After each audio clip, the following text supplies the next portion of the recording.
Hello, I'm Russell Brand. You're watching the Trews with you. Sorry about that, that was weird.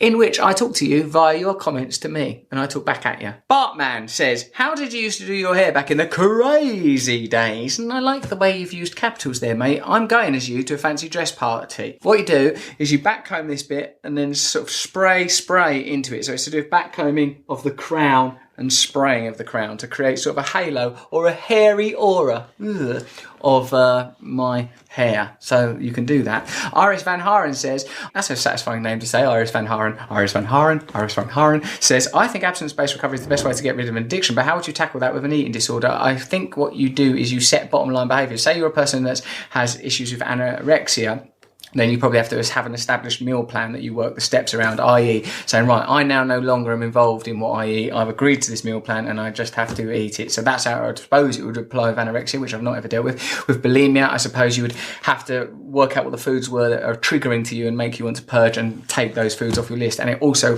I suppose, because like controlling eating and food is a primal and necessary life-giving activity, you have to find ways of strategizing it and structuring it, which take your emotional and impulsive and compulsive life out of the equation, i.e. you agree to this is my diet now and I don't get involved in it. It's quite an important thing. I'm not an expert on it. Did have a bit of a bulimic experience for a few years as an adolescent. And now where I apply 12 steps to most areas of my life, that's how I try and think of eating as a structured thing that I don't get involved in. In fact, I try not to get involved in my life at all. I only ruin it. Joseph O'Neill.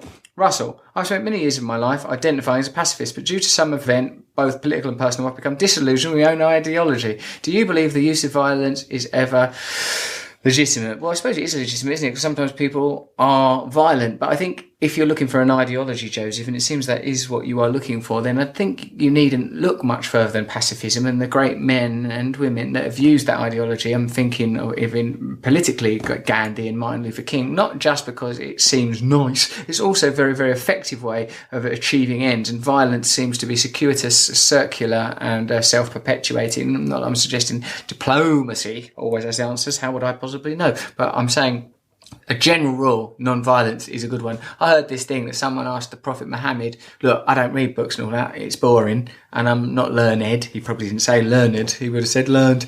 But tell us something from your philosophy you've come up with, Prophet Muhammad, that's going to be useful to me. He went, I will. Never get angry. That was the thing that he passed on. So if you watch that in your own life, just watch anger. Just watch when it's happening. A lot of the time you don't need it. Like, so say someone catch up in traffic, you go, rah!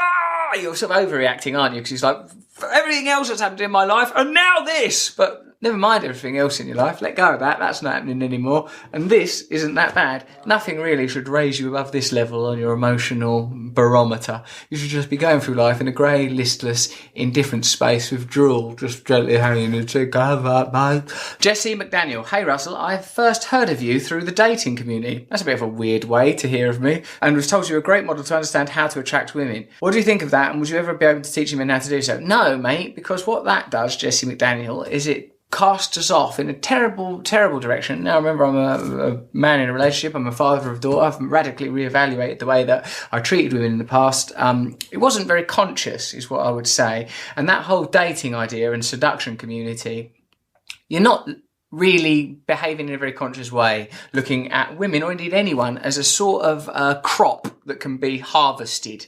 People are out there with their own lives and narratives, and if you look at them as something that you can gobble down, like a juicy bit of mango, you'll get in trouble. Not only will you inflict harm on them, psychologically, spiritually, etc., but you'll also realise that you yourself are unfulfilled, because it's not natural for human beings to exploit one another in this way, because we have deep, deep, beautiful, loving and giving resources. Because although it sounds nice telling someone just to be themselves, it's vague and get them nowhere.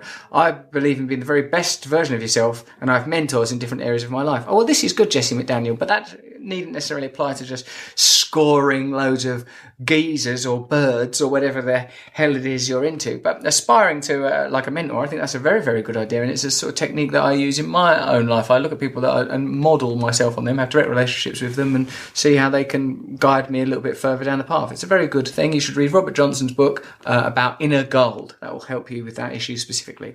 Well, that was some true news views with views, I believe we call it now. I hope you've enjoyed it, and I hope that somehow you feel enriched and better for the experience you've been through. And if you haven't, why do you keep doing it to yourself?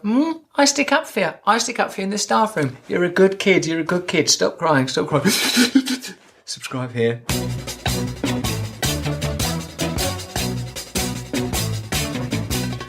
Nose is a tool that is abused to fool you and to leave you scared and confused. Trews is like the nose. If the nose was true, I want some trews. Let's have some trews.